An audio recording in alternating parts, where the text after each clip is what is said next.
Shalom, selamat malam, Bapak dan Ibu yang terkasih di dalam Kristus, baik yang berada di dalam ruangan ini maupun yang berada di live YouTube.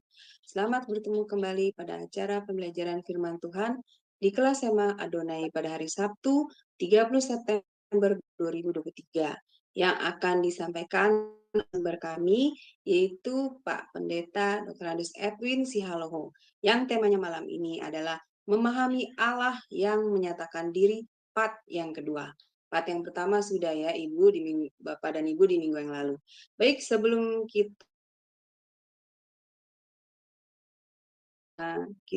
kelas kita dimulai dengan berdoa terlebih dahulu dan yang saya minta kesediaan dari Ibu Heni untuk memimpin doa pembukaan. Silakan Ibu Heni. Ya, baik. Mari kita berdoa ya, Bapak Ibu. Saya lihat di streaming sudah banyak orang yang mengikuti acara kita. Saya mau welcome mereka untuk mengikuti acara pembelajaran malam hari ini. Saya percaya Anda semua yang ada di live streaming akan diberkati sama-sama seperti kami yang ada di Zoom saat ini. Mari kita satukan hati di dalam doa. Bapa Sorgawi, Bapa yang kami sembah di dalam nama Tuhan Yesus, kami mengucap syukur pada saat ini kalau kami mau masuk di dalam pembelajaran firman Tuhan. Kami mengerti ya Bapa bahwa kami perlu memahami Allah yang menyatakan diri. Bapa, hari ini adalah pelajaran pertemuan yang kedua, sambungan dari minggu lalu. Bapak, kami memohon berkat-Mu atas dosen kami, Pak Edwin Sialoho. Pakai dia Tuhan untuk bisa menyampaikan pengajaran ini sehingga kami semua dapat memahami maknanya, dapat mengerti apa yang Engkau kehendaki di dalam kehidupan kami. Karena kami mau bertumbuh di dalam Engkau ya Bapak. Satu hal yang kami selalu minta, buat diri kami selalu haus, selalu rindu Tuhan. Berkati semua tim yang melayani malam hari ini, baik moderator, bagian IT di operator di bagian belakang layar, dan siapapun Bapak yang mengambil bagian, berkat Tuhan, kasih karunia Tuhan, kemampuan dari Tuhan, memampukan kami melayani Engkau ya Bapak. Pakai channel-channel Tuhan yang menyiarkan acara hari ini. Dan berkati jemaat-Mu yang sedang menonton di live streaming saat ini. Sama seperti Engkau memberkati kami. Berkati mereka Bapa, sehingga mereka juga bisa belajar pelajaran malam hari ini. Terima kasih Bapa, kami serahkan semuanya hanya di dalam tangan kasih-Mu. Dan di dalam nama Tuhan Yesus kami berdoa. Amin. Amin. Saya kembalikan kepada Ibu Ya, moderator. baik. Terima kasih Bu Heni untuk doa pembukaannya. Baik, Bapak Ibu yang terkasih dalam Kristus, sebelum memulai acara pembelajaran ini, kita akan terlebih dulu melihat dan mendengar profil dari Pak Pendeta Dr. Edwin Sihaloho. Dipersilakan operator.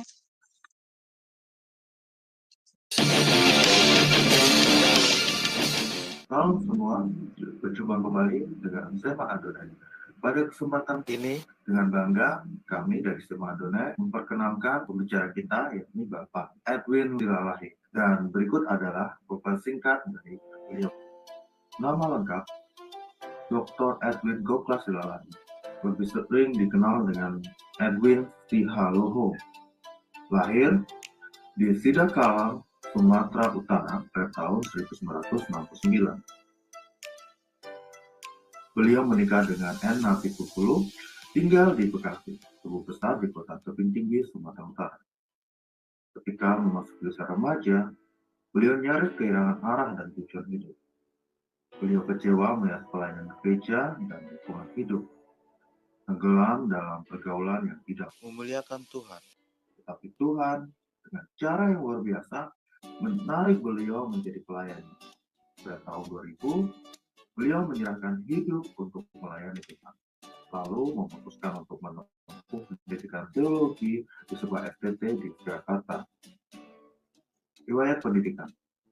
Pada tahun 2005, beliau menyelesaikan studi S1 Teologi di STT Sun Sugos, Jakarta. Pada tahun 2011, beliau menyelesaikan studi S2 Teologi di STT Ren, Jakarta. Pada tahun 2018, beliau menyelesaikan studi S3 Prodi Teologi di STT Berita Hidup Surakarta. Pada tahun 2020, beliau menyelesaikan studi S3 Prodi Pendidikan Agama Kristen di STT KDSI Yogyakarta. Pengalaman pelayan. Saat ini, beliau menjadi Kapolri dan dosen di STT Eugene Jakarta. Beliau menggembalakan di GSKI Epata di Harjamukti Depok. Beliau pernah berkesempatan melayani di Radio Suara Katulistiwa pada tahun 2017 hingga tahun 2019. Beliau juga mengelola channel YouTube dengan nama program Inten Renungan 3 Menit. Bersama dengan beberapa teman, beliau melahirkan BBCO. Kemudian beliau resign sejak Desember tahun 2022.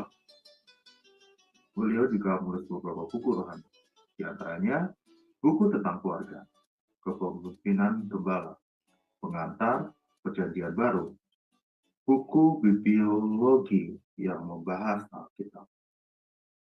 Dari Zoom Sema Adonai terus menyuarakan pengajaran firman Tuhan yang membangun iman.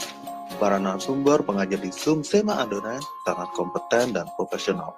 Kami mengundang Anda bergabung bersama kami di Zoom Sema Adonai. Baik, terima kasih kepada operator yang sudah menayangkan profil dari Pak Edwin Sialomo. Baik, sebelumnya saya akan menyapa terlebih dahulu narasumber kita. Shalom, selamat malam Pak Edwin. Halo Bu Aling, shalom semuanya.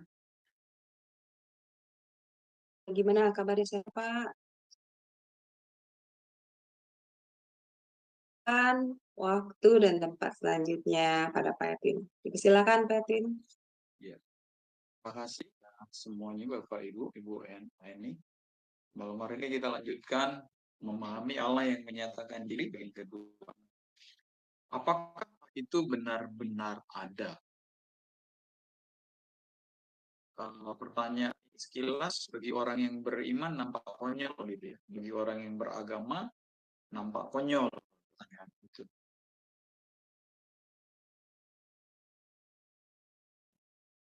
Tapi kalau kita berani jujur, ternyata ketika kita menghadapi situasi sulit, apa yang kita dambakan tidak tercapai, benar-benar situasi itu membuat kita membingungkan lah iman kita goyah, maka pertanyaan seperti itu bisa juga muncul dalam benak kita. Nah, kalau dalam keadaan sehat-sehat, baik-baik semuanya, mungkin kita ketika ada orang mendengar ini, kita bilang, itu pertanyaan bodoh, naif, teis, gitu ya. Nah, mari kita belajar, saudara-saudaraku ya. Bagaimana memahami Allah yang menyatakan dirinya itu. Manusia, baik yang percaya kepada Allah maupun yang tidak percaya, kita semuanya lah pernah mengajukan pertanyaan keberadaan Allah. Bagi yang percaya, tentu saja mereka yakin bahwa Allah itu ada.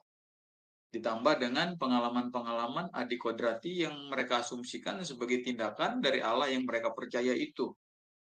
Maka, bagi orang yang beragama itu, Allah itu dikatakan adalah ada gitu ya. Realitas yang tidak terbantahkan. Bagi mereka yang meyakini bahwa Allah adalah pribadi yang eksis, bukan suatu kesulitan sama sekali. Karena keyakinan itu sudah menyatu dalam dirinya, mengalir dalam syaraf-syaraf jiwanya, dan mengakar sangat kuat dalam hidupnya. Jadi mereka meyakini keberadaan Allah.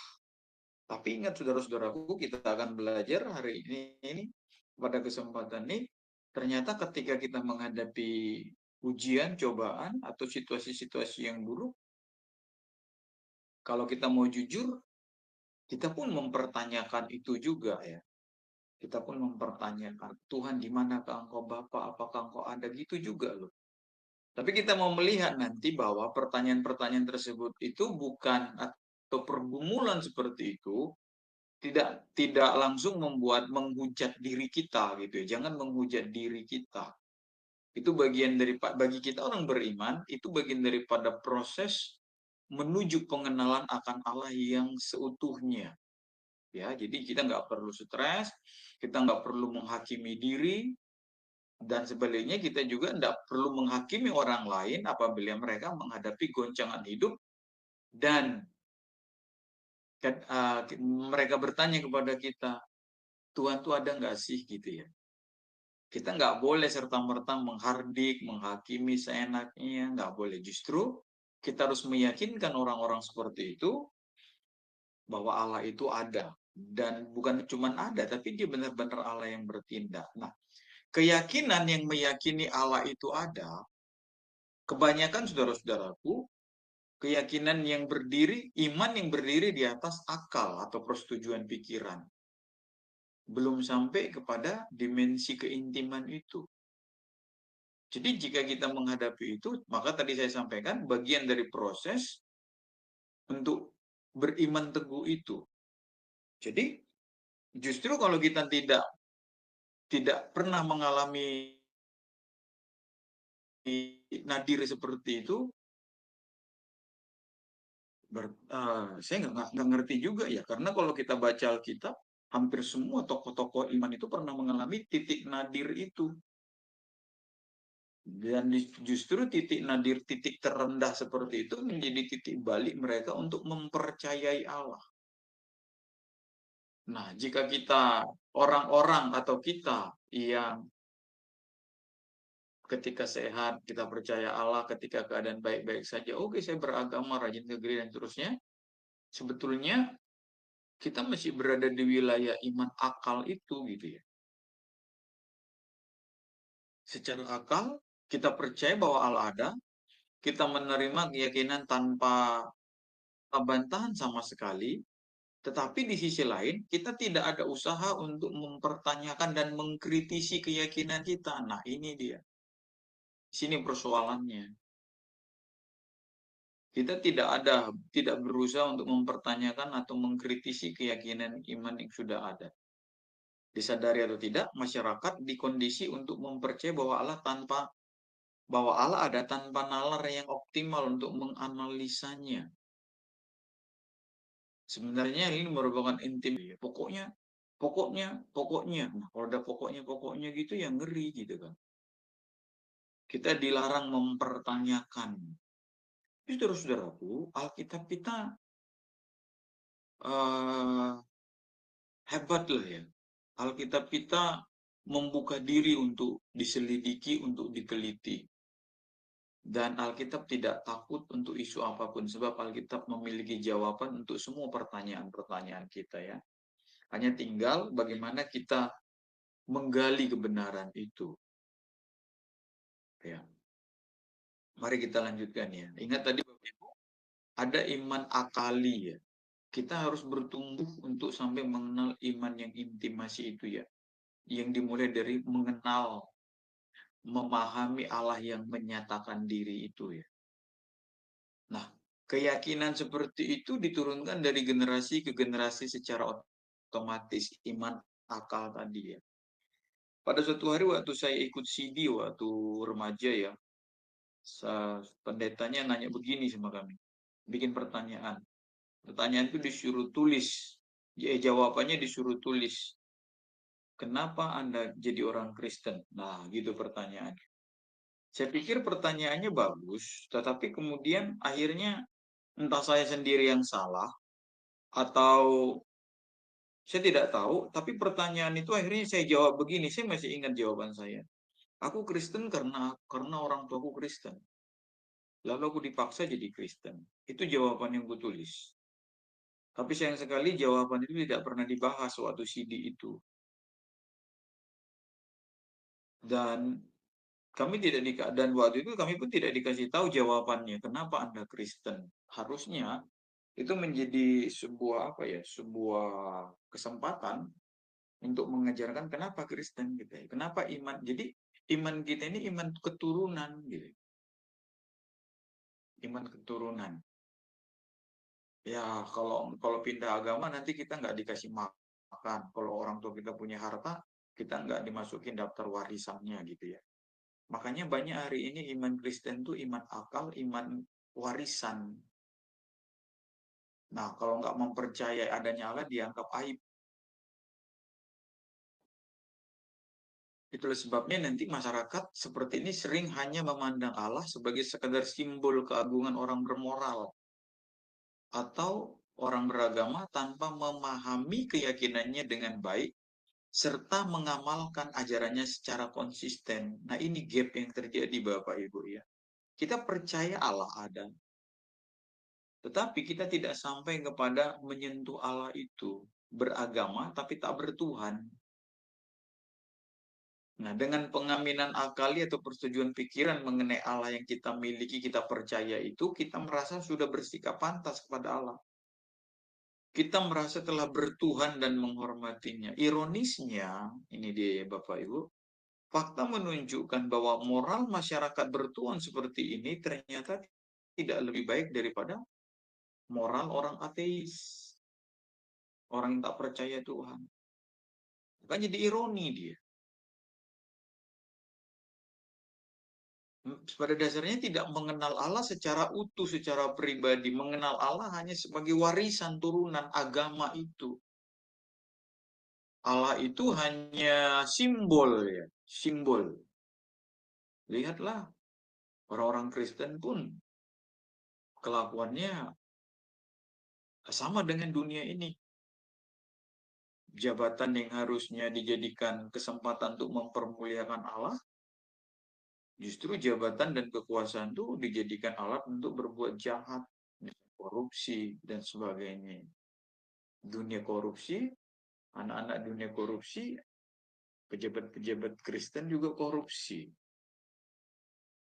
melakukan kejahatan dan sebagainya. Kenapa terjadi seperti itu? Nanti kita akan menemukan jawabannya ya. Jadi jangan sampai agama kita beragama tapi tak bertuhan. Nah, situasi seperti ini juga ada pada lingkungan masyarakat yang mayoritasnya Kristen, daerah-daerah yang masyarakatnya Kristen. Tanpa bermaksud menuduh, menghakimi, saya hanya menyingkapkan fakta ya, kantong-kantong Kristen. Ya, pelacuran juga ada. Apa ya? Peredaran miras, peredaran narkoba, kejahatan, bahkan sebuah pemberitaan gitu ya untuk HIV gitu ya di Indonesia ini ada di daerah kantong yang mayoritasnya Kristiani di sebuah daerah gitu ya. Jadi orang-orang Kristen KTP, Kristen keturunan, melestarikan agama dan melakukan ibadah rutin dengan setia, tapi tidak menggali kebenaran firman secara serius dan mengamalkannya. Akhirnya saudara-saudaraku hanya tinggal menunggu waktu. Kantong-kantong Kristen ini akan redup dengan sendirinya. Redup. Karena apa? Digerus zaman itu. Justru nanti melihat agama-agama yang lain, penganut agama lain lebih bermoral, lebih beretika, lebih saleh dibanding dengan kantong-kantong Kristen. Belum lagi kita melihat bagaimana gereja pecah. Orang-orang di dalam pengurus-pengurus gereja berantem. Lembaga-lembaga Kristen pecah juga. Pengurus-pengurusnya nggak bisa menguasai diri, nggak bisa mengendalikan diri. Terjadi seperti itu gitu. Ya dengan berbagai alasan akhirnya kita berusaha membela diri ya, berusaha membela diri, kita bilang nggak bisa kerja sama lah atau apa. Oke lah,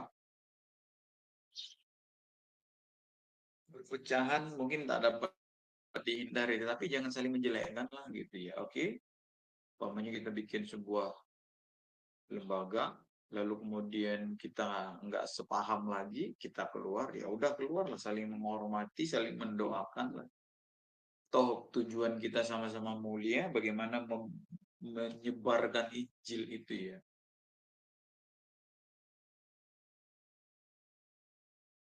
Jangan sampai kita merendahkan, menjelekkan orang-orang sahabat kita yang lama gitu.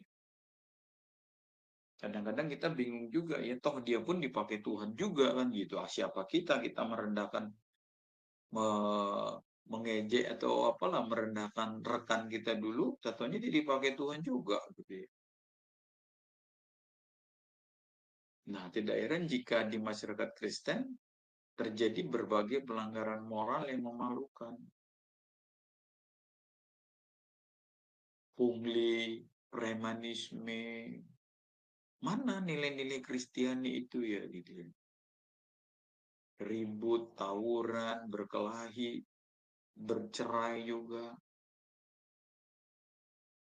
Nah, kenapa itu terjadi? Bukankah kita semua bertuhankan Allah yang menyatakan dirinya itu?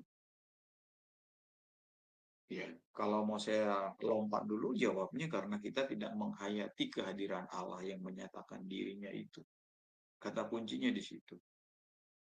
Kita belum, kekristenan kita tidak sampai pada level itu menghayati kehadiran Allah itu. Dia Allah yang Immanuel. Kita mengucapkan Immanuel, Immanuel, Allah beserta kita. Tetapi apa bukti penyertaan Allah bagi kita? Alih-alih untuk mengubah karakter kerakuan kita, Immanuel itu kita tafsir sesuai selera kita. Apa itu? Ya Immanuel, Allah menyertai kita, kita sukses, kita bahagia, kita berhasil. Itu gitu ya. Malah yang tidak-tidak gitu. Bukan itu yang dikatakan Alkitab. Kalau kita berkata Allah itu Allah Immanuel yang menyertai, berarti kita menghayati kehadirannya. Nah, penghayatan kehadiran Allah itu akan membuat kita takut buat dosa. Bukan jadi sukses kita jualan berhasil, bukan itu gitu ya. Itu agama gitu. Itu agama, ajaran-ajaran agama seperti itu atau kedukun. Kalau perdukunan iya seperti itu.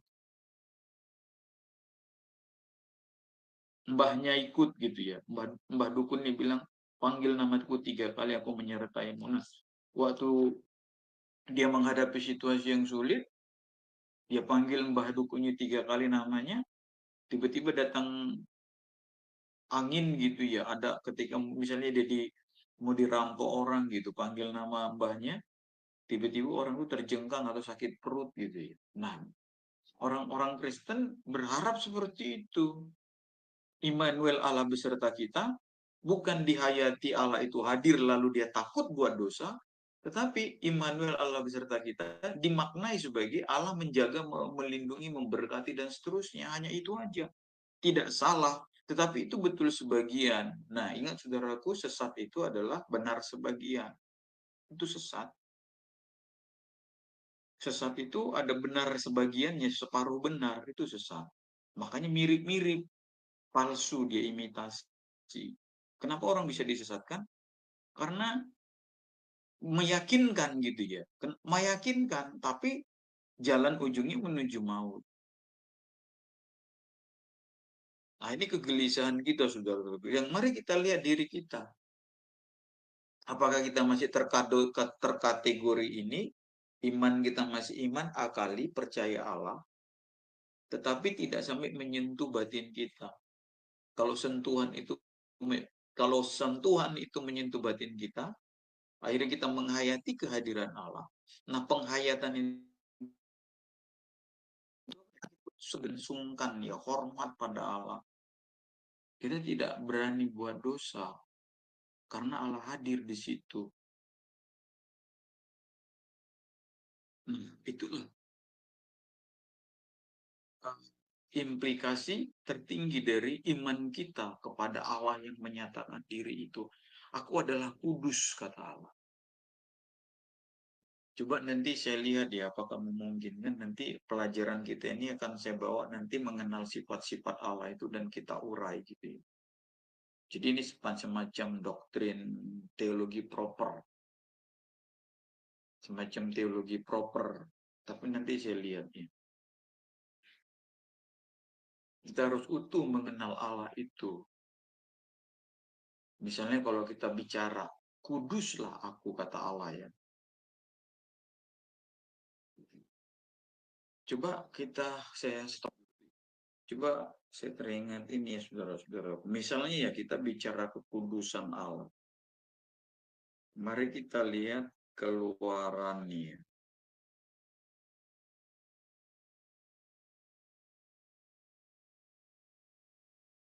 Keluaran pasal ini tidak saya rencanakan, cuman ingat saya.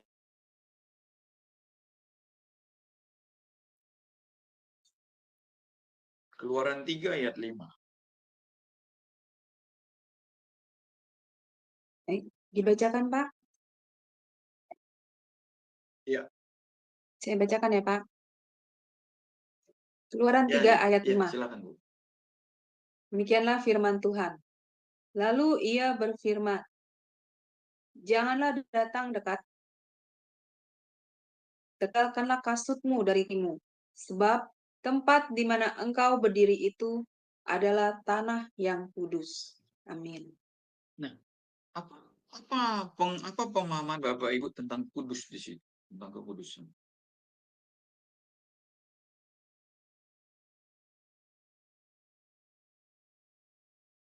Ada yang mau jawab?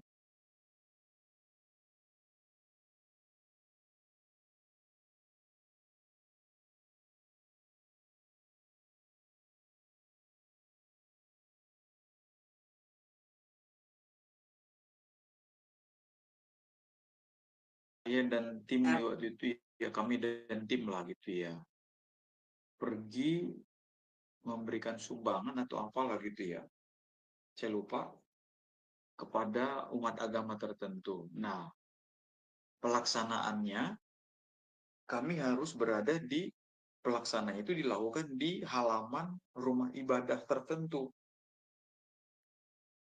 Lalu saya pakai sepatu. Nah, saya ingin menginjak terasnya, menginjak teras karena saya harus agak berdiri naik gitu ya. Saya menginjak teras dari rumah ibadat itu. Lalu tiba-tiba saya ditegur, Pak, Bapak menginjak batas suci gitu ya. Oh, maaf. Kalau Bapak mau naik, buka sepatunya gitu ya. Padahal saya itu baru terasnya. Teras itu terus ke halaman gitu ya. Baru ada kayak tempat keset kaki itu ya, tempat keset kaki. Saya menginjak itu pakai sepatu. Lalu dia bilang, Pak, maaf Bapak menginjak batas suci. Oh iya. Baru saya lihat, oh ya ada tulisan kecil batas suci. Lalu saya tidak melanjutkan lagi, saya turun ke tanah ya, ke halaman kembali. Jadi ada batas suci. Nah, kalau suci di situ, apa pengertiannya? Nah, bandingkan dengan suci di sini. Apa yang Bapak Ibu maknai suci yang perkataan Allah adalah kepada Musa dengan batas suci yang diatur oleh agama itu gitu. Ada yang mau jawab kan? Nah, nanti kita akan lihat Allah itu kudus apa maksudnya? Dan kekudusan itu bagaimana dalam hidup kita? Ada yang mencoba? Silakan untuk berinteraksi.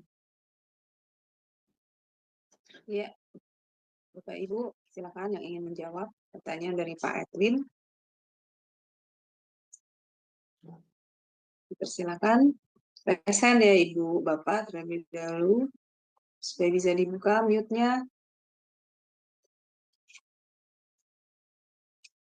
Baik kalau saya Pak menjawab kekudusan yang Tuhan katakan di Keluaran 3 ayat 5 adalah kita harus hidup benar-benar sesuai dengan perkataan firman Tuhan. Itu terlalu lebar, nggak konteksnya. Ini konteks Keluaran 3 ayat 5 itu ya. Jangan datang dekat-dekat, tanggalkan kasutmu dari kakimu, sebab tempat di mana kau berdiri itu adalah tanah yang kudus. Nah, oke, kalau nggak ada yang mau jawab ya, gini. Pertanyaan saya, apakah Musa pertama kali berada di situ, ke lokasi itu? Kira-kira? Iya, Pak.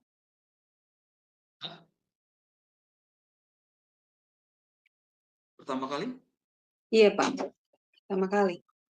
Saya pikir enggak, itu dia sudah 40 tahun di situ. Adapun Musa, ia biasa. Nah, ia biasa. Nah, di sini kita menikmati kalimat-kalimat ya, kata-kata, kalimat-kalimat biar kita ini bisa memperhatikan. Ya. Adapun Musa, ia biasa mengembalakan, dia biasa, ia sering, sudah sering ke situ. Adapun Musa, ia biasa mengembalakan kambing domanya di imam di Midian. Sekali kambing domba ke seberang padang gurun, ke gunung Allah, ya ini gunung Horeb. Ini belum gitu ya, belum gunung Allah, belum jadi gunung Horeb itu belum jadi gunung tempat Allah berfirman, belum. Hanya ini narasinya. Ini belum pemanggilan Musa ya. Tapi karena ini sudah terjadi, laporkannya supaya mudah aja. Ini belum. Lalu kemudian itu udah biasa di situ. Bahkan Bapak Ibu kita boleh menafsir bahwa di situ pun kambingnya makan rumput, beraknya kambing juga di situ gitu ya. Itu nggak ada yang istimewa tempat itu. Sampai ketika Tuhan hadir. Jadi kekudusan itu bukan soal tempat, kekudusan itu adalah kehadiran Tuhan. Kurang kudus apa Taman Eden? Tapi di situ iblis bisa masuk. Nah, lihat itu. Jadi Bapak Ibu, kekudusan itu bukan tempat. Kekudusan itu adalah kehadiran Allah. Itulah dia maknanya. Bandingkan dengan batas suci. Nah, bagi mereka batas suci itu ya memang tempat itu gitu ya. Tempat itu ditabiskan jadi kudus. Tempat itu yang kudus menurut pemahaman mereka. Tapi Alkitab tidak menunjukkan itu. Maka ketika bait suci dihancurkan, apakah hilang kekudusan Allah? Tidak. Kekudusan Allah itu tidak terganggu. Allah itu kudus bukan gara-gara manusia, bukan gara-gara Yerusalem, bukan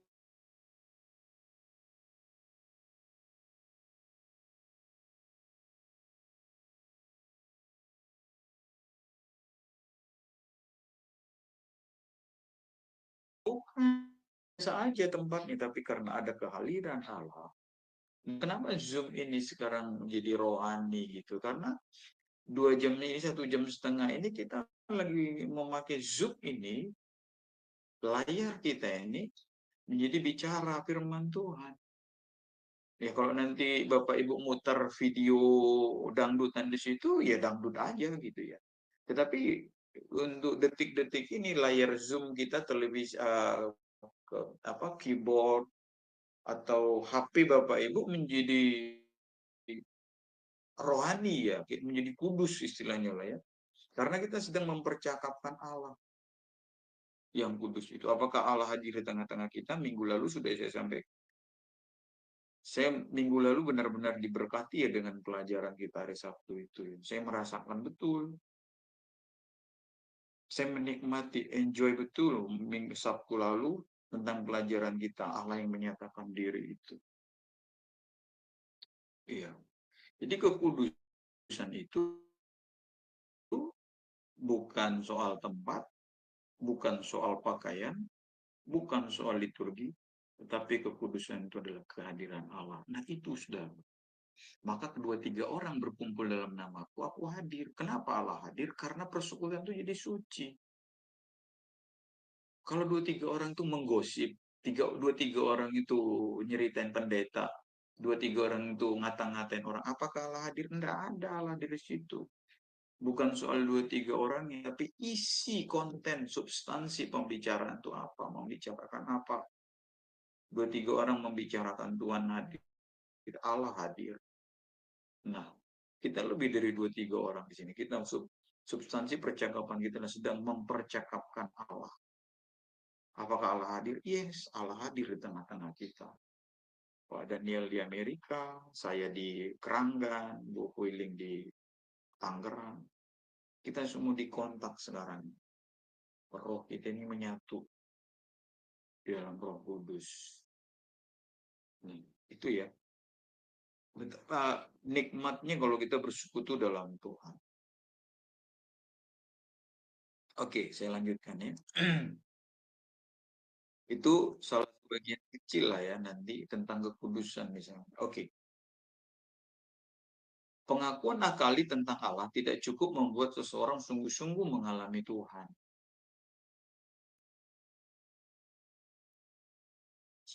Tidak banyak orang yang memiliki pengalaman real yang diakuinya sebagai penyataan kehadiran Allah dalam hidupnya secara pribadi. Ada orang yang bertanya-tanya gimana caranya gitu ya. Teologi atau pengetahuan kita tentang Tuhan lebih banyak atau hampir semua kita dengar dari berbagai sarana dan media. Ini yang kita warisan tadi, Bapak Ibu. Hanya berupa atau masih dalam tahap-tahap teori yang belum terbukti dalam kehidupan secara konkret. Makanya kan ini pelajaran kita ini logos ya. Tapi saya kan kami rindu ya, saya rindu setelah selesai pelajaran ini, logos-logos ini atau pernyataan-pernyataan ini jadi rema. Jadi rema ya.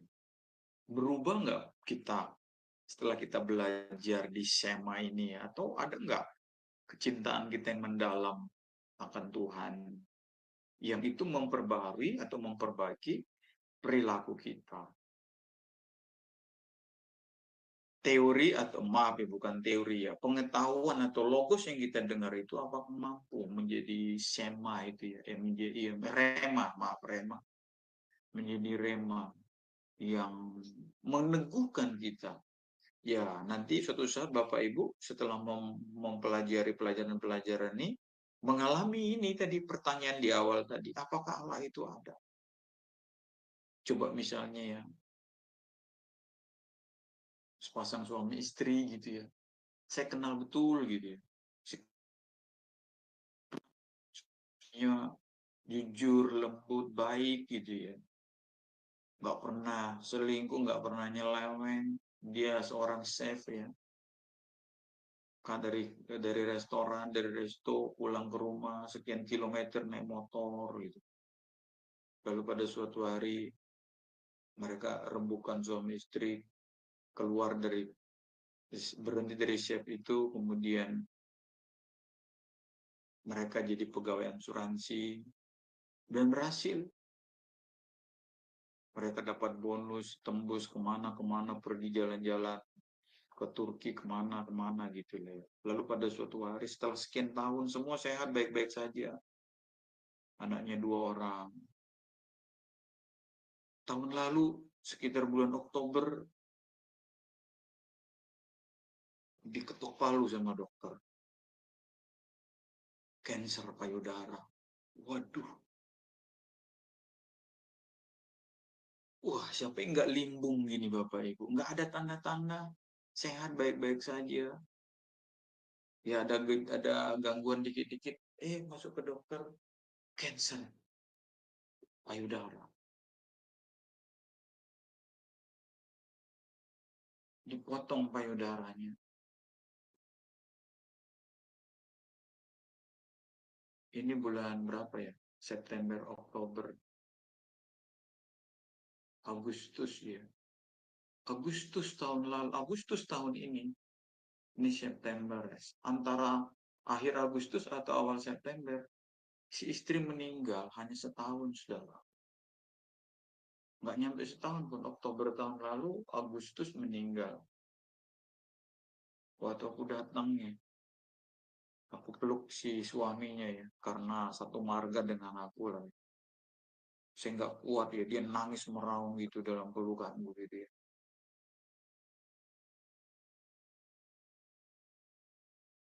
Saya pun nggak bisa ngomong apa-apa, Bapak Ibu. Bener nggak bisa ngomong apa-apa. Anak-anaknya aku kenal gitu ya.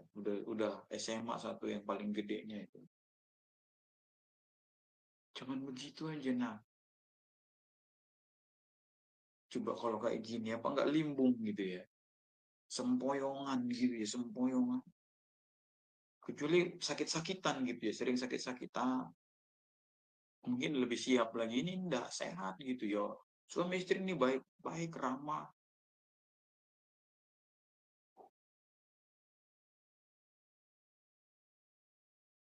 Kalau saya pikir ya kalau dia hanya di pengetahuan tentang Allahnya, di akalnya saja,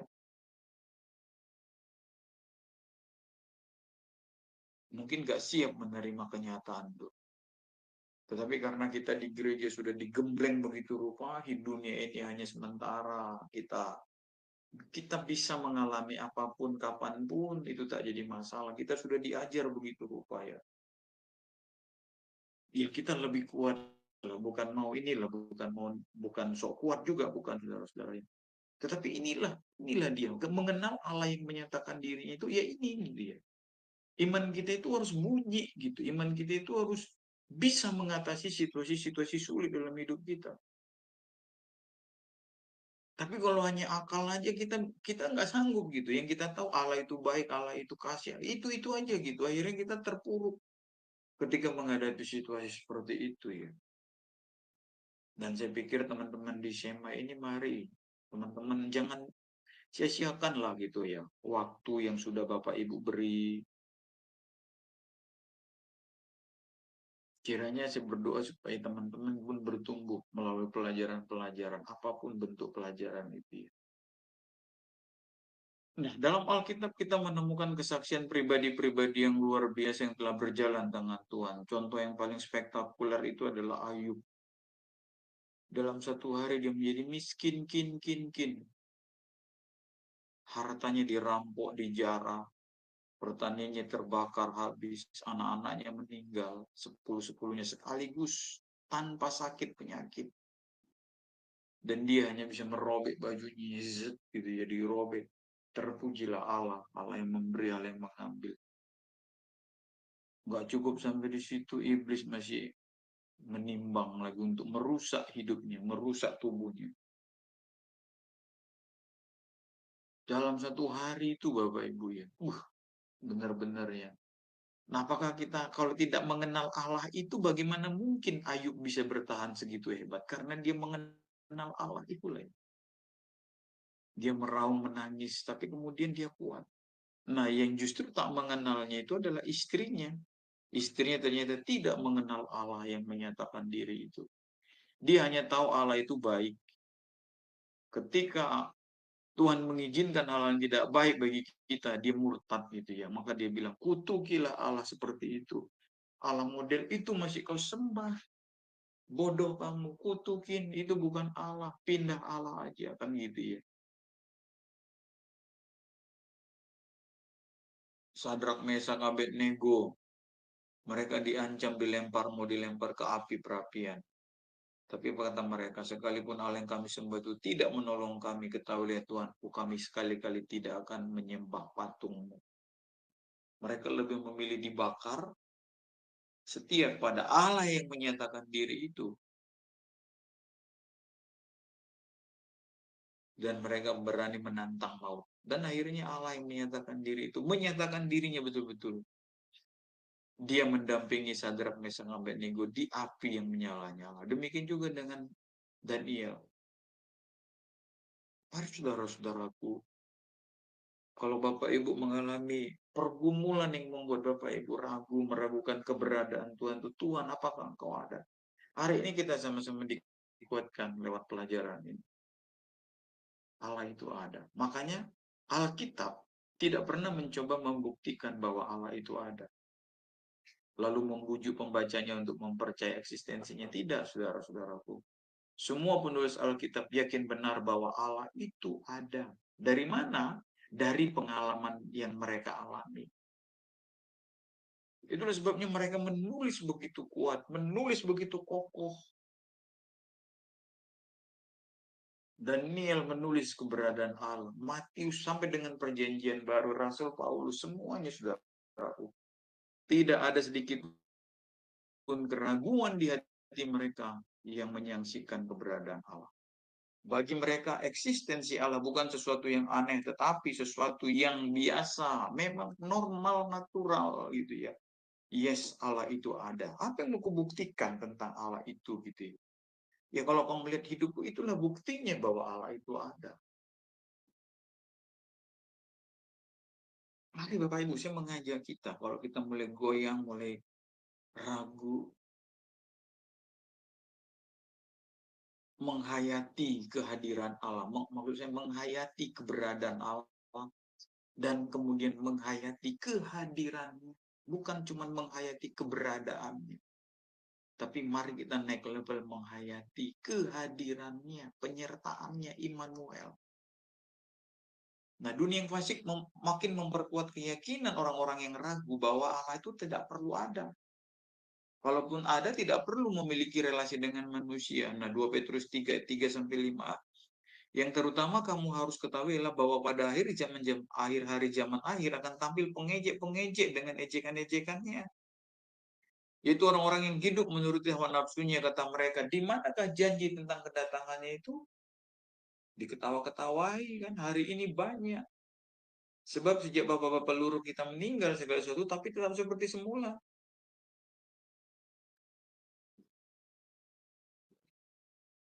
Allah itu ada dan nyata, saudaraku. Dia menyatakan dirinya. Mari kita diperkuat oleh rasul-rasul, tulisan para rasul ini ya.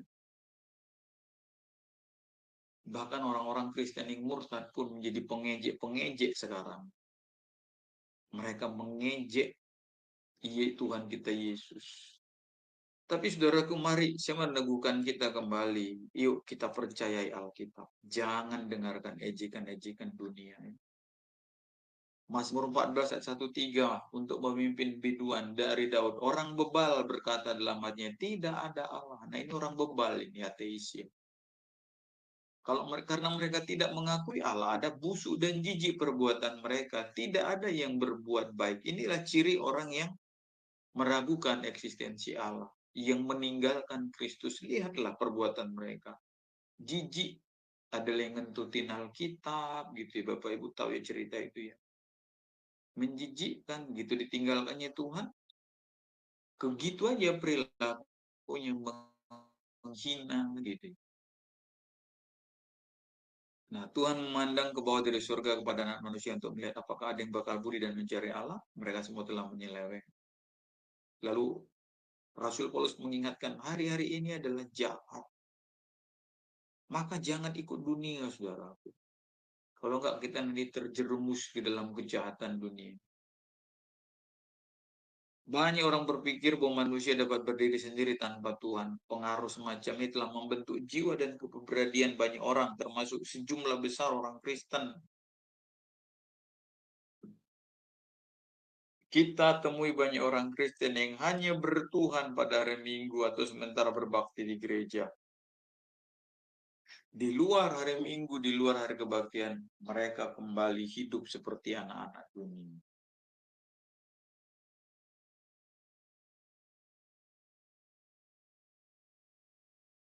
Para penulis Alkitab oleh ilham Roh Kudus memaparkan eksistensi Allah tanpa unsur keraguan.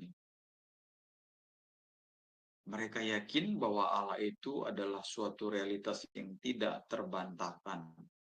Mereka mengalami perjumpaan pribadi dengan Allah dalam pengalaman hidup yang konkret.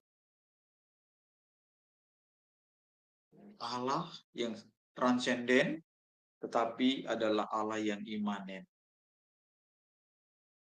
Allah yang menyatakan diri. Karena itu ia dapat dikenali. Ayo kita saudara-saudaraku mengenali Bapa yang baik itu. Bapa yang melatih kita. Bapa yang tidak pernah lelah. Bapa yang tidak pernah capek gitu ya. Untuk mendewasakan kita. Sekalipun pengenalan kita kepada Allah terbatas karena terbatasnya otak kita ya. Tetapi Allah telah menyatakan dirinya kepada kita.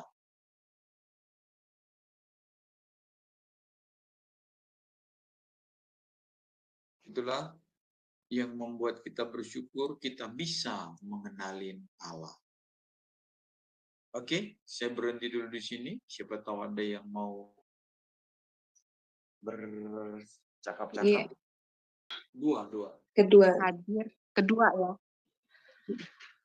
Pak Edwin tadi bilang kalau di Keluaran 3 ya? Ya, Keluaran 5 3. atau Keluaran 5? Ayat 5. Kalau Allah hadir, kalau kekudusan itu menyatakan kehadiran Allah. Ya. Tetapi banyak sekali saya sering sekali, banyak sekali dan sering sekali saya merasakan kok sulit banget ya. Di saat kita mau merasakan kehadiran Allah itu sulit. Karena terlalu banyak permasalahan hidup kita, pergumulan hidup kita yang nggak kunjung selesai. Jadi kadang-kadang pikiran kita itu sulit kalau untuk bisa fokus, merasakan bahwa Allah itu memang hadir. Sebenarnya Allah yang mau hadir di dalam hidup kita. Tapi kok kita jadi bagaimana ya, harus hidup kudus, kita sudah hidup kudus, kudus sudah berusaha untuk hidup kudus, tapi masih saja kadang-kadang meleset, masih saja kadang-kadang salah. Jadi harus bagaimana, Pak Edwin? Begitu mendengar apa yang disampaikan Pak Edwin, pengen nih, oh komitmen lah, pokoknya saya harus hidup kudus. Tapi ketika kita kembali kepada keadaan hidup kita yang sesungguhnya, kok rasanya sulit. Ternyata nggak seperti yang kita harapkan. Pergumulan masih tetap saja nggak selesaikan. Jadi saya ini bingung Pak Edwin, bagaimana nih? Coba, kalau menurut Pak Edwin saya harus bagaimana? Gitulah Pak. Dan parahnya lagi Pak Edwin, kadang-kadang masalah kita aja cukup banyak, belum selesai, pergumulan nggak juga dijawab Tuhan. Tapi banyak kadang-kadang Tuhan kirim orang-orang untuk bertanya sama saya, gimana ini caranya ya, kok saya begini. Dalam hati saya sendiri.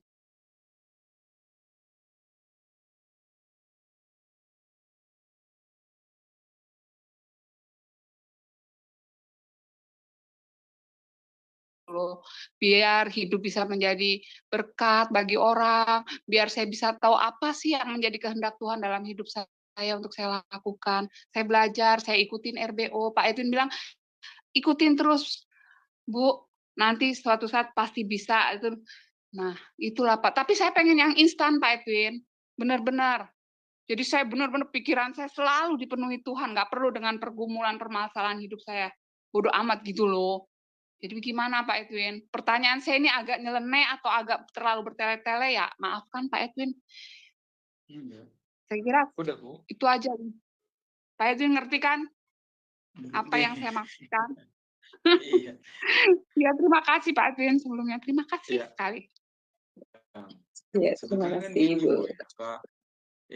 Gini Bu ya, ingat ya waktu cerita Eli ya, Eli lagi frustasi, Nabi Eli ya, Elia ya, dia lagi frustasi setelah digertak oleh si Isabel. Kalau besok matahari belum terbenam, Elia sudah mati gitu kan, lalu dia lari dia. Setelah tarungan di yang membunuh 450 orang Nabi Baal itu, dia bunuh semua itu ya. Lalu kemudian dilapor sama Isabel, nabi-nabimu dibantai sama Elia gitu ya. Elia dan nabi beberapa orang lah gitu.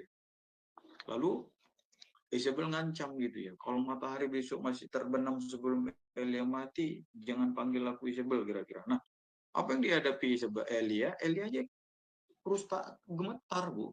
Dia seperti kehilangan Allah yang Maha Kuasa itu. Iya ya, Elia saja. Itu Elia ya Pak ya? Itu Elia yang baru menurunkan api. Itu baru api dari surga. Iya.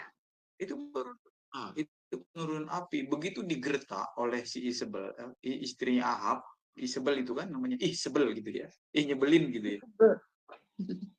Nah, dia ciut nyalinya loh. Bingung nggak kita baca itu? Iya, bingung. Dia seorang nabi yang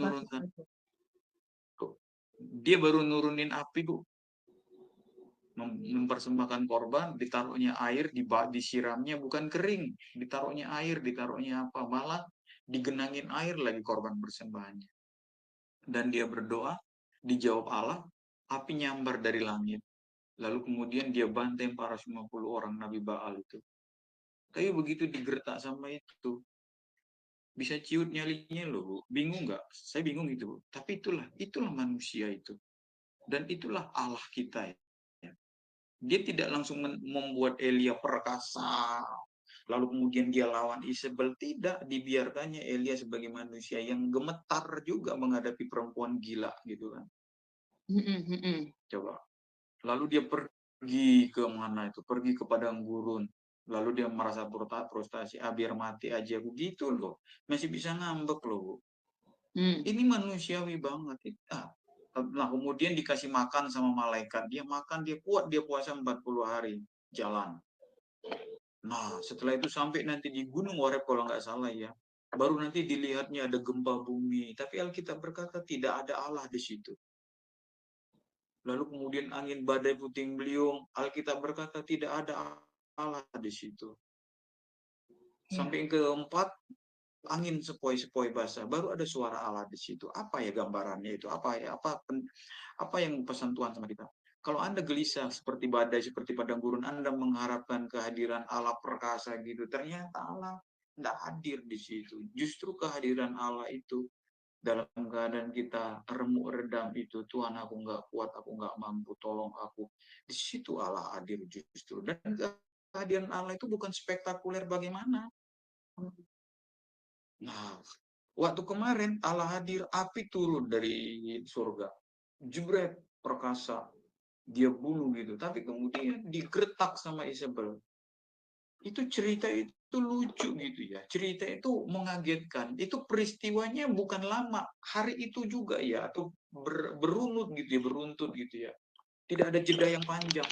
Habis ngebantai, habis menurunkan api, diancam. Dan 40 hari kemudian Nabi ini frustasi loh.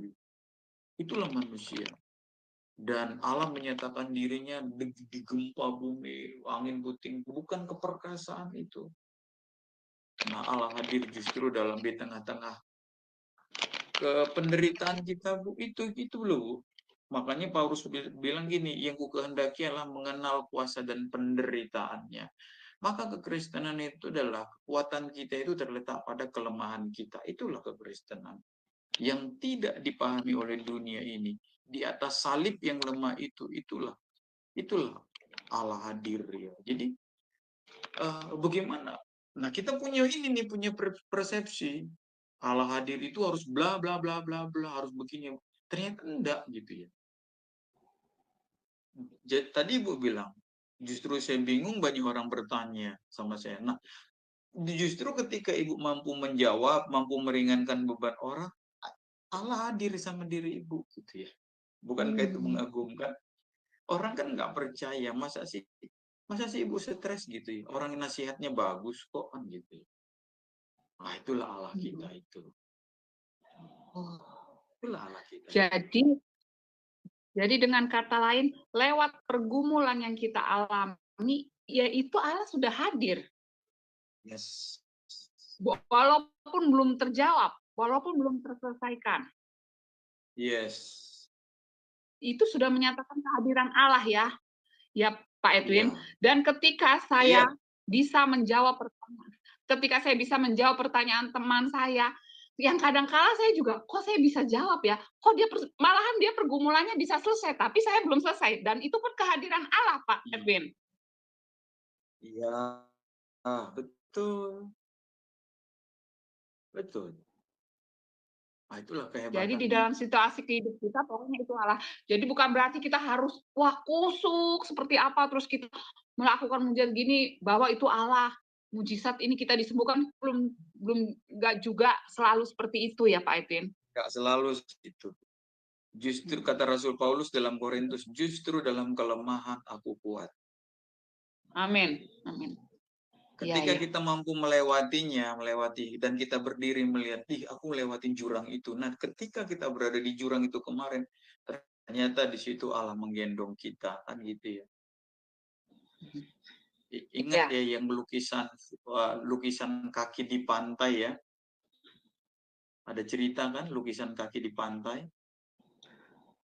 Ada lukisan kaki itu kan ada ceritanya ya sama si pelukis itu.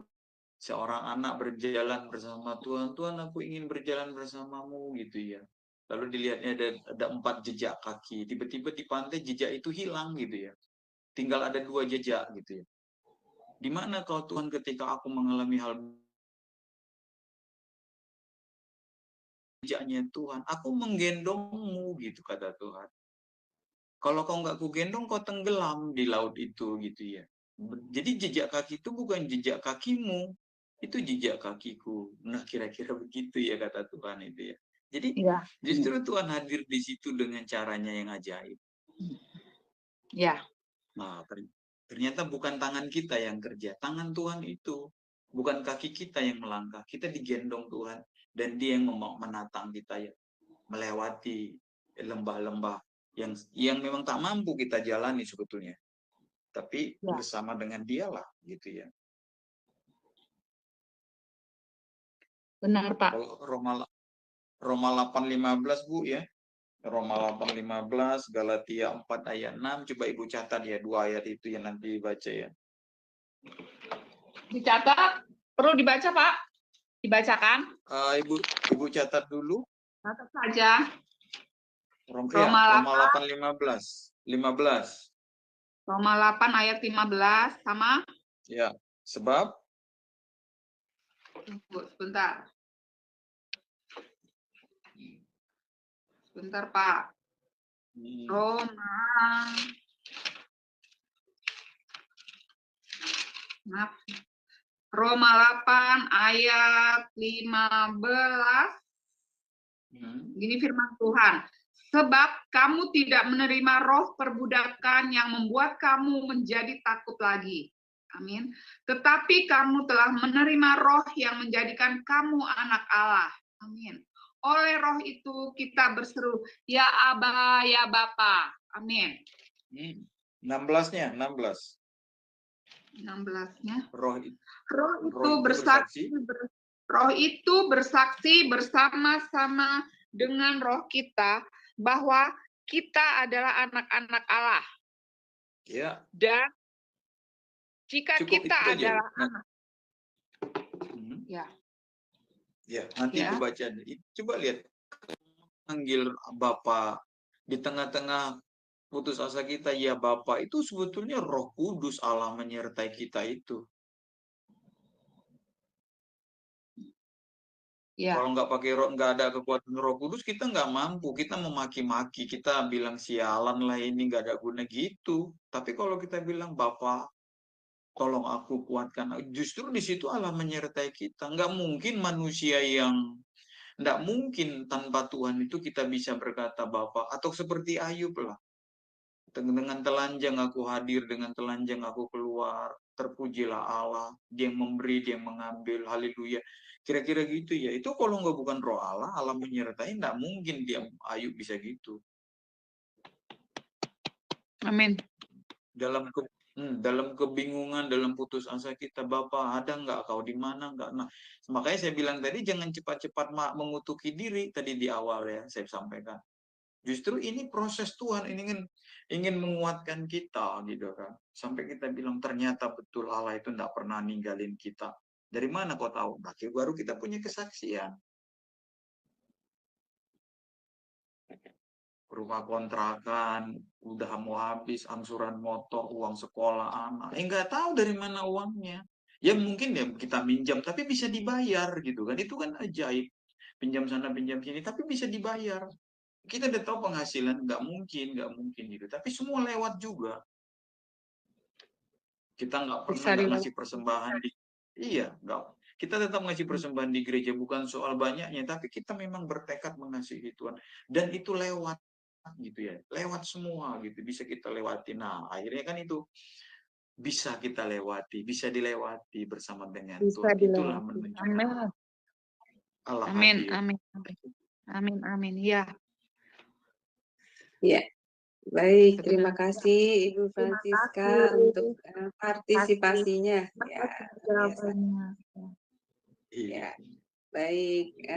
Bapak Ibu dia Bapak yang menyatakan diri ya. Amin. Ya. Amin. Ya. Baik, Bapak Ibu yang terkasih, siapa lagi yang ingin bertanya? Saya lanjutkan dulu Bu ya, saya lanjutkan dulu ya. Oke, ya oke, silakan Pak. Sedikit lagi ya. Allah adalah roh, maksudnya bahwa Allah tidak dapat dilihat dengan mata jasmania atau disentuh dengan fisik ya. tapi ia adalah pribadi yang nyata, walaupun tidak dapat dijamah secara jasmaniah. Sebab Allah tidak, ianya harus hurufnya besar ya. Sebab Allah tidak bertulang, tidak berdaging seperti kita. Nah, dengan keadaan ini maka Allah memiliki keunikan diri yang tidak ada tandingannya. Ia tidak dibatasi oleh ruang dan waktu. Dalam hal ini kita mengerti mengapa Allah menentang usaha orang untuk menggambarkan Allah dengan wujud bentuk atau wujud tertentu. Nah, Allah adalah pribadi. Tadi Allah adalah roh. Allah adalah pribadi yang sudah ada dari kekal sampai kekal. Allah adalah roh, tidak berbentuk itu. Tetapi Allah adalah roh, adalah pribadi. Ini kita percayai. Allah itu bukan sekedar zat, sebuah zat. Tidak. Allah itu adalah pribadi. Maka dia digambarkan seperti manusia. Antropomorfisme itu. Allah digambarkan punya kaki, Allah digambarkan punya tangan, punya mata, punya telinga untuk mendengar. Dia punya jari-jari, dia duduk, dia berjalan. Nah, Allah adalah pribadi, ia tidak berawal, tidak berakhir. Itulah sebabnya dia disebut bahwa Allah ada di luar waktu. Dalam Alkitab kita menemukan pernyataan bahwa Allah adalah Allah yang tidak berubah. Hakikat, rencana, dan kehendaknya tidak berubah, sekalipun ia adalah alam aktif dan berkarya. Ini keajaiban Allah yang kita sembah ya, Allah Abraham, Allah Ishak, Allah Yakub. Nah, ini yang tadi sudah saya singgung. Ada satu pernyataan Kristen yang sangat populer, sering kita dengar atau kita ucapkan. Kalimat itu adalah Immanuel atau Allah beserta dengan kita. Begitu mudahnya setiap orang Kristen mengucapkan kalimat itu, tetapi kenyataannya sungguh ironis. Tidak sedikit mereka yang tidak mengalami realisasi dari pernyataan tersebut. Sehingga kalimat itu menjadi kalimat klise yang tidak berkuasa. Banyak di antara mereka yang ragu-ragu, kemudian bertanya-tanya dalam hati, apakah Allah masih menyertaiku? Dan yang kedua tadi sudah saya sampaikan bahwa penyertaan Allah itu dimaknai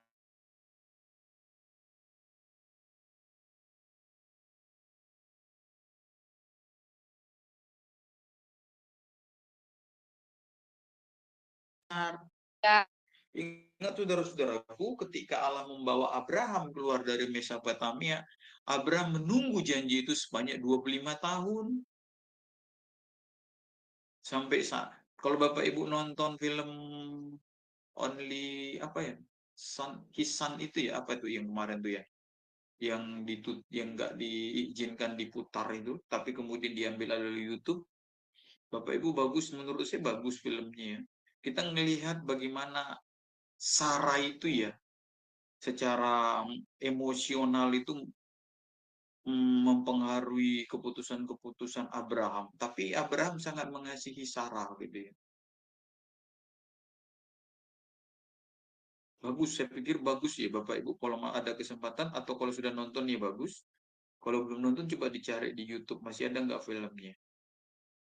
Jadi kita melihat bagaimana perjuangan Abraham itu seperti, itu kan mengerikan ini. Dia yakin dipanggil Allah, tapi kemudian dia pergi ke Haran, bapaknya meninggal di situ. Kalau mau kecewa, udah kecewa deh itu.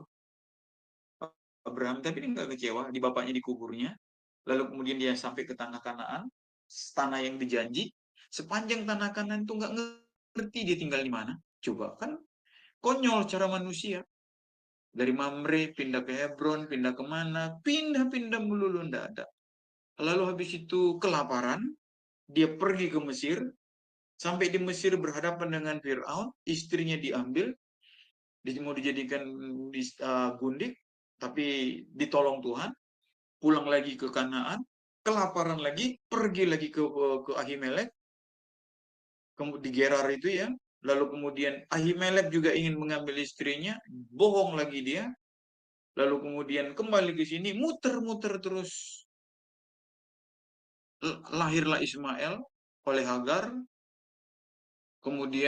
tapi kemudian apa? Iman Abraham itu membuahkan hasil. Ishak lahir. Setelah Ishak lahir, selesai. Enggak. Masih diminta Tuhan mau dikorbankan? Coba. Kalau iman Abraham nggak kuat, dia sudah berhenti dari dulu. Stop deh nggak bener ini Tuhannya. Udah begitu saudara. Nah, kalau Abraham begitu hebat mempercayai Allah dan Allah begitu hebat menyatakan dirinya kepada Abraham, hari ini kita harus meneguhkan iman kita. Allah yang benar itu adalah Allah Abraham, Allah Isa, Allah Yakub, Allah yang menyatakan dirinya. Dan penyataan diri Allah itu kita kenal dalam dari Tuhan Yesus Kristus. Mari kita gelorakan iman kita, saudaraku. Hadapi masalah-masalah kita. Ayo. Nah, mengapa masih banyak orang Kristen yang tidak menghayati penyertaan kehadiran Allah dalam hidupnya? Ada beberapa saudara-saudaraku ya. Pertama, karena mereka menuntut Allah menyatakan diri secara fisik dengan tanda-tanda lahiriah. Nah, tadi Ibu tadi ya salah satunya inilah kali ya.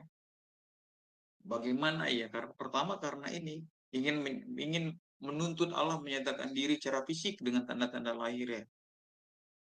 Ya, kalau untuk sekali-sekali lu bolehlah gitu ya. Tapi tidak seterusnya. Kenapa? Allah perlu mendewasakan kita. Anak kecil yang perlu bukti. Kalau orang dewasa udah nggak perlu. Kalau orang pacaran dibilang, mana buktinya kau mencintaiku, kata cowok gitu. Ini cowok nggak benar, diputuskan aja kan gitu ya. Kalau sama waktu muda gitu ya kita.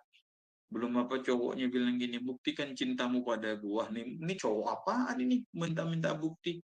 Maksudmu apa kan gitu ya. Ditinggalkan aja, ini cowok nggak betul kan gitu ya.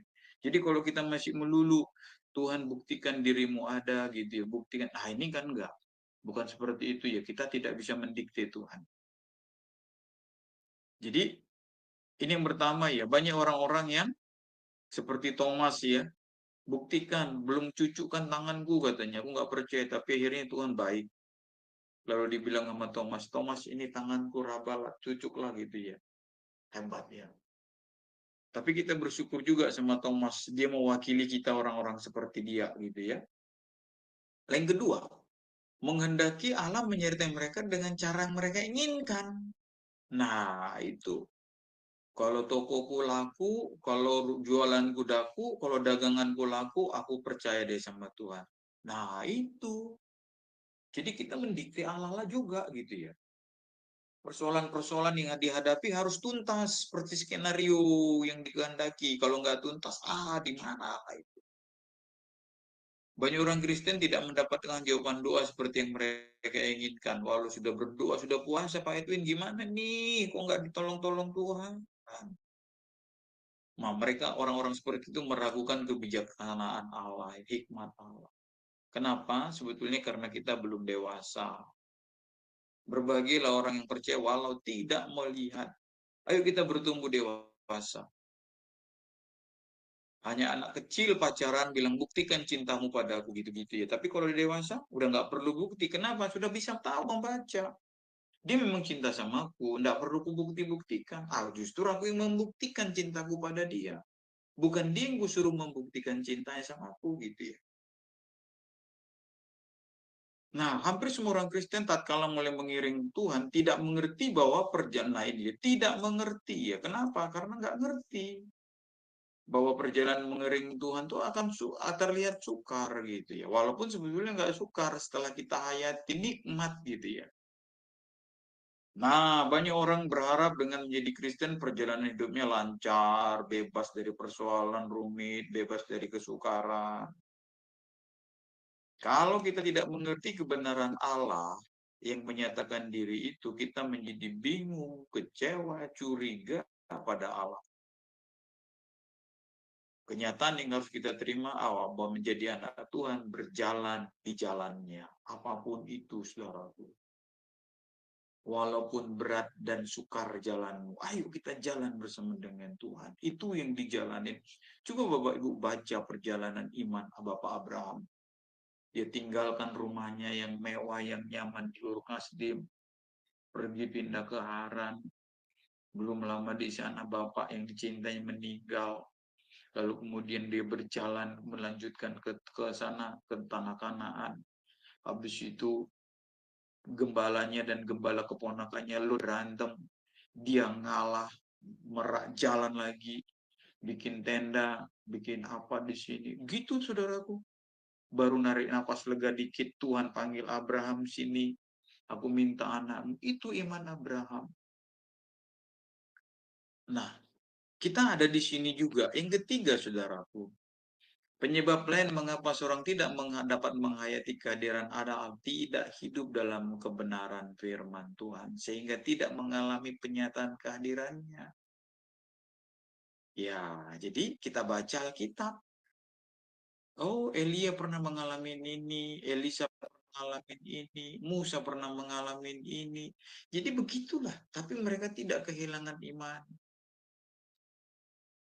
Musa pernah bilang begini sama Tuhan, kalau engkau tidak menyertai aku, cukup aku nggak mau jalan Tuhan. Tuh, gila kan ibu.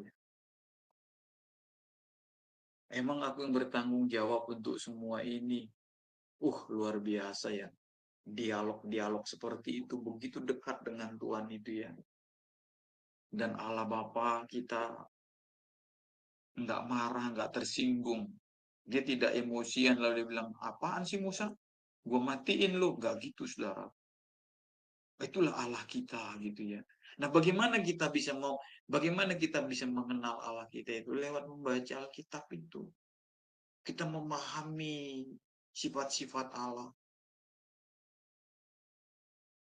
Saudara-saudaraku, Allah tidak dapat berjalan dengan orang yang kotor pakaian kehidupannya. Ini bahasa istilah aja ya. Bila terjadi demikian, maka jelas Allah mempercayakan perkara-perkara besar kepada orang-orang yang bisa dipercayainya. Hanya orang yang bisa dipercaya Allah. Yaitu mereka yang tidak memperjanji Tuhan, bahkan Ia akan menyertai kita sampai pada zaman akhir. Mereka yang tidak memperjanji Tuhan pun, saudara-saudaraku. Tapi kemudian nanti orang-orang ini akan dibuang gitu ya. Karena mereka dihakimi oleh iman mereka.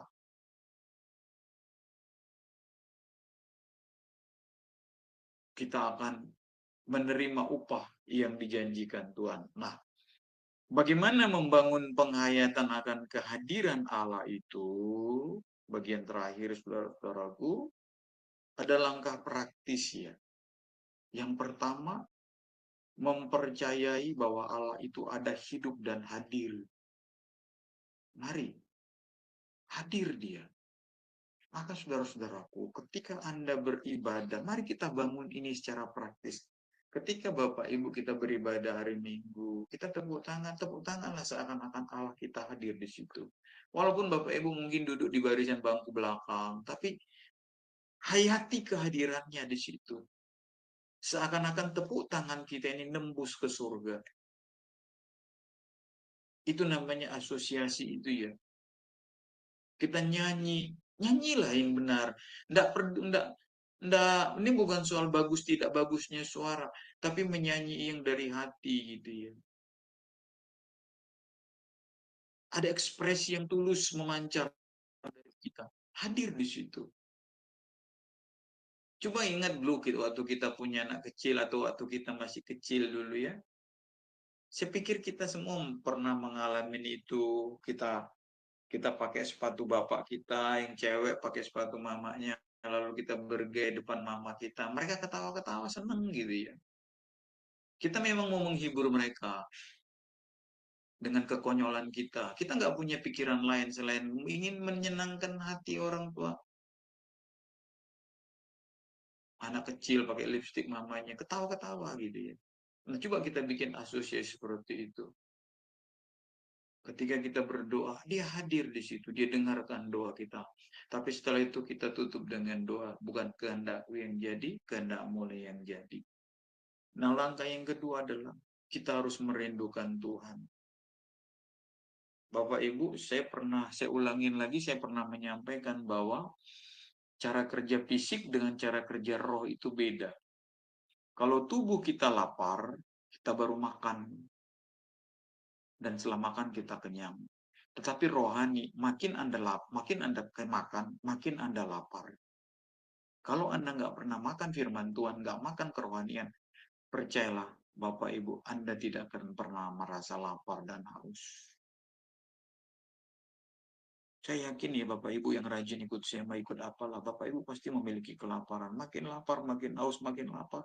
Makin dicari makin lapar, makin dimakan makin lapar. Nah itulah roh. Jadi kalau Bapak Ibu udah nggak merasa lapar akan kehadiran Tuhan, hati-hati. Jangan pernah menunggu lapar akan haus, lapar dan haus akan kehadiran Allah. Kalau tidak kita mulai, kita tidak cari, Anda tidak akan haus dan lapar. Itu perbedaan antara fisik dengan roh. Kalau fisik, lapar dulu baru makan. Tapi kalau roh, makan dulu, pasti lapar. Jadi rindukanlah Tuhan. Lalu belajarlah mengenal Allah dengan konsisten. Tuhan sudah memberikan fasilitasnya dalam diri kita, yaitu Roh Kudus-Nya. Allah sudah memberikan firman tertulis, yaitu Alkitab. Dan Allah memberikan para pengajar, para pemimpin rohani pada kita. Ada di SEMA, ada di RBO, ada di gereja kita masing-masing. Belajarlah, banyak di YouTube bertaburan. Tinggal kita pilih mau cari siapa. Belajarlah terus. Yang keempat, bersedia untuk mematuhi firman-Nya. Iman tanpa perbuatan adalah mati. Nah, perbuatan di sini maksudnya adalah kesediaan kita untuk menuruti firman Allah. Dengan demikian kita akan berjalan dengan Dia. Yakobus 4 ayat 17 ya. Tahu buat baik tak melakukan itu dosa, itu hamartia. Membaca Alkitab itu baik tapi nggak kita lakukan. Berdoa itu baik, kita bolong-bolong.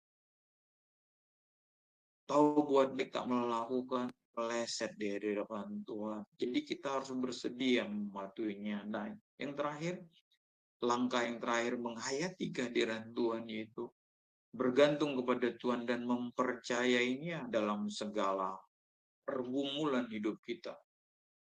Kita berkata, Tuhan aku nggak punya siapa-siapa, aku hanya punya Engkau. Engkau Bapakku, aku berdoa, aku meminta kepadamu karena Engkau Bapakku dan aku tahu Engkau tidak menolakku. Kita berkata dari hati kita yang paling tulus kepada Dia. Allah yang menyatakan dirinya, kita sembah di dalam nama Tuhan Yesus. Haleluya. Amin. Amin. Ya, baik. Terima kasih Pak Edwin untuk penjelasan materinya yang luar biasa malam ini. Ya, baik, kepada Bapak Ibu yang ingin bertanya tentang apa yang belum jelas ya mengenai materi malam ini, yaitu mengenai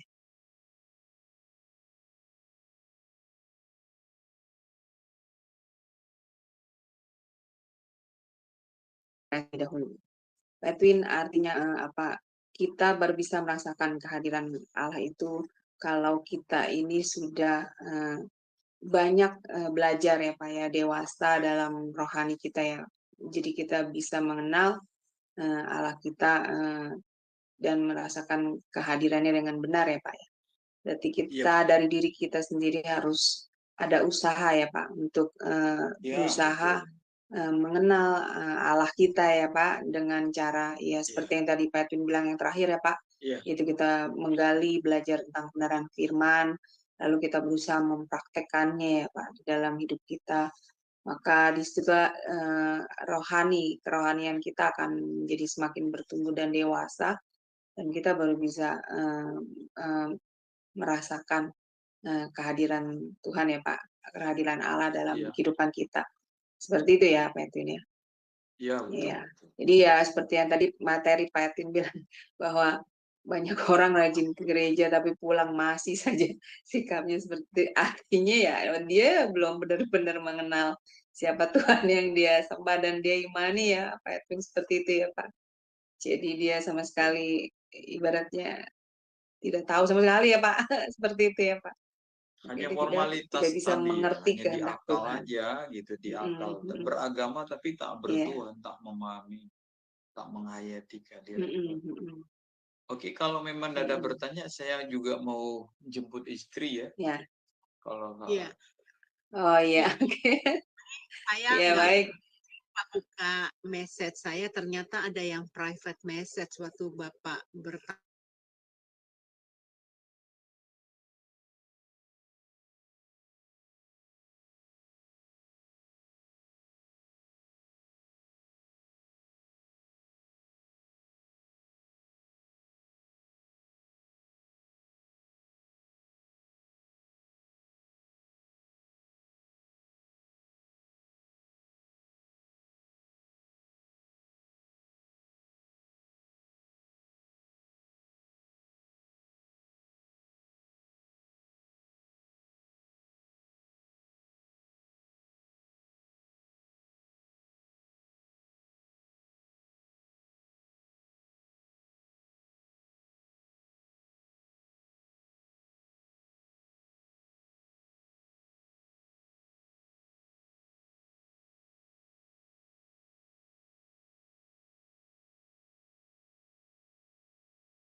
Aku berdoa dalam nama Tuhan Yesus Kristus.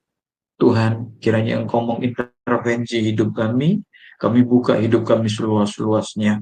Terutama intervensilah kami supaya kami dapat semakin mengenal Engkau, merasakan kehadiran-Mu, menghayati kehadiran-Mu, dan membuat kami semakin jijik berbuat dosa, agar kami semakin kudus, bertindak benar dan adil di hadapan Tuhan. Berkati kami semua, berkati Bu Eni, berkati Bu Huiling, berkati kami semua malam hari ini berkumpul bersama-sama. Dan masih ada satu pelajaran materi yang disampaikan jam 9 nanti. Tuhan memberkati kelas berikutnya. Terima kasih Bapak, terpujilah nama-Mu, haleluya. Amin.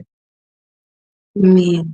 Baik, terima kasih Pak Edwin untuk pelayanannya. Semoga diberkati pelayanannya oleh Tuhan lebih dan lebih lagi. Baik Bapak Ibu sekalian, terima kasih untuk kehadirannya. Kita masih ada kelas terakhir.